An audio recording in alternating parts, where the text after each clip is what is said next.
For centuries, artists painted nature as something orderly, balanced, and reassuring. Landscapes existed to calm the viewer. Trees framed the scene politely, rivers guided the eye gently into the distance, and humanity always remained at the emotional center of the world.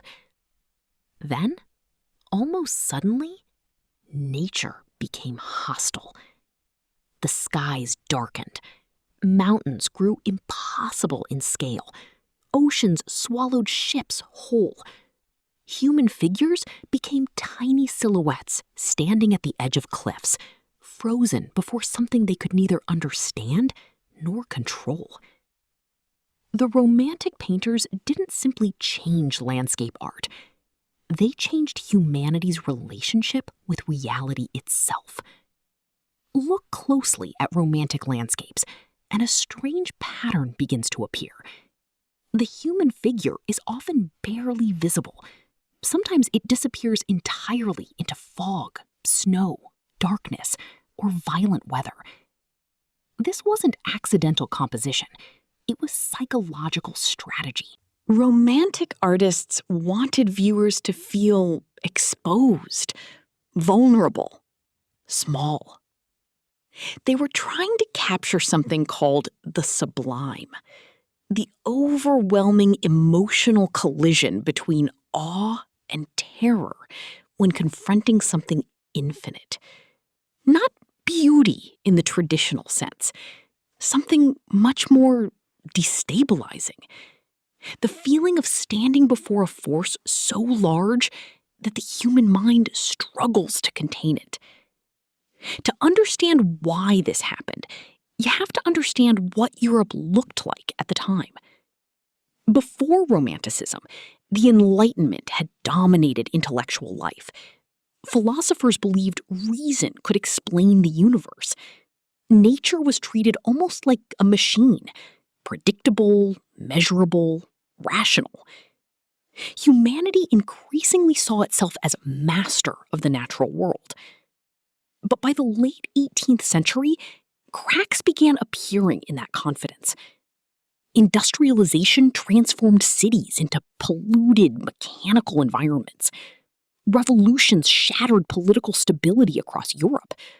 Traditional religion began losing its grip under science and modernity. For many artists, the world no longer felt ordered. It felt unstable. And landscape painting became the perfect place to express that anxiety. No artist understood this transformation more deeply than Caspar David Friedrich. His paintings often feel silent in an almost oppressive way. A lone figure stands before an ocean of fog. Frozen wastelands stretch endlessly into darkness.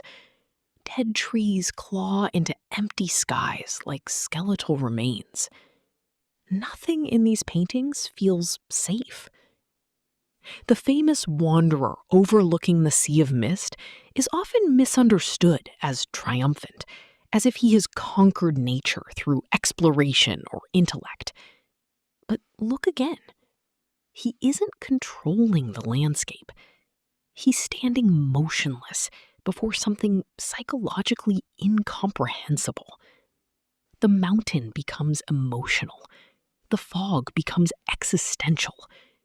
Nature transforms into a mirror, reflecting human uncertainty back at itself. This was a complete reversal of earlier artistic traditions.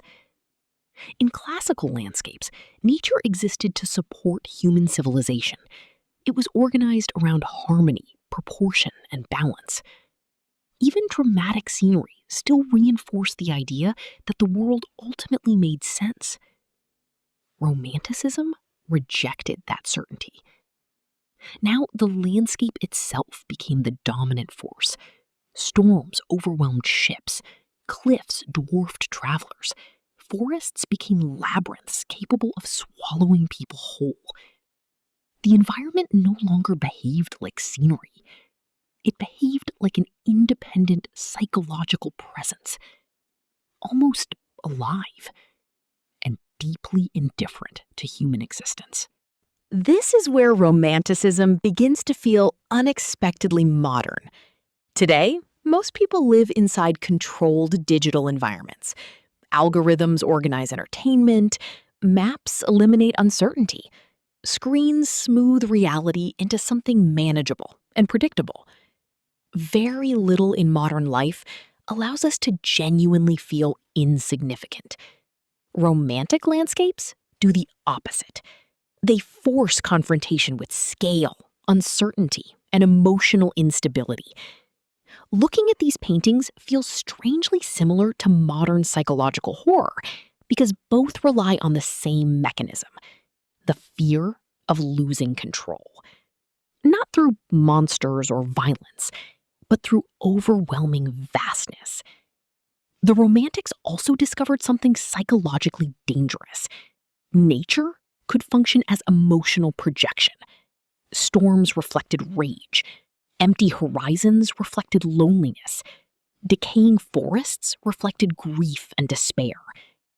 This became known as the pathetic fallacy, where human emotion becomes projected onto the external environment. But in Romantic painting, the effect becomes almost suffocating.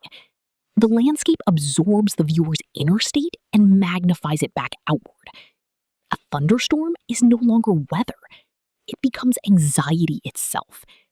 The abyss isn't geological. It becomes psychological. Artists like J.M.W. Turner pushed this even further. In many of Turner's paintings, the physical world begins dissolving entirely into light, fog, fire, and motion. Ships vanish inside storms. Cities disappear into smoke. The horizon itself becomes unstable. Human beings seem trapped inside forces too chaotic to resist. These paintings feel less like realistic observation and more like emotional experiences translated directly onto canvas. Turner wasn't documenting nature objectively. He was documenting what it felt like to psychologically collapse inside it. And audiences at the time often found these works disturbing because they challenged the comforting idea that humanity remained in control of the world. What makes Romanticism so enduring is that its fears never disappeared. They simply changed form. Today, people experience similar emotions through climate anxiety, digital isolation, cosmic horror films, liminal internet imagery, and even modern open-world video games built around loneliness and scale. The fascination with empty landscapes, endless oceans, abandoned architecture, and infinite space all inherit the emotional language Romantic artists created 2 centuries ago. We still seek out environments that make us feel small, because deep down, modern life often feels artificial. And perhaps that is the hidden truth behind these paintings. Romantic artists were not simply creating beautiful landscapes. They were documenting the moment humanity stopped seeing itself as the stable center of existence. Nature became terrifying because it exposed something psychologically unbearable, that the universe is vastly larger, colder, and more indifferent than we want to believe. The storm does not care about you. The mountain does not know your name. And yet, strangely, confronting that reality can feel liberating. Because once the illusion of control disappears, so does the pressure to maintain it. That is why these paintings still resonate today.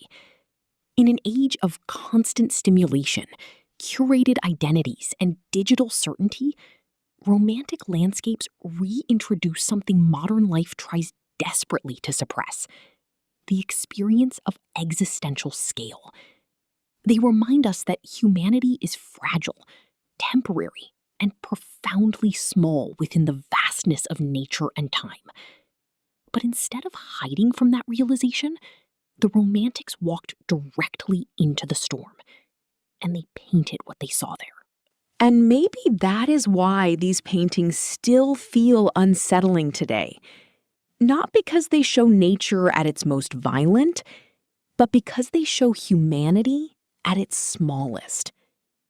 The Romantics understood something modern life constantly tries to hide: that beneath all our technology, certainty, and control, we are still fragile creatures, standing before forces infinitely larger than ourselves.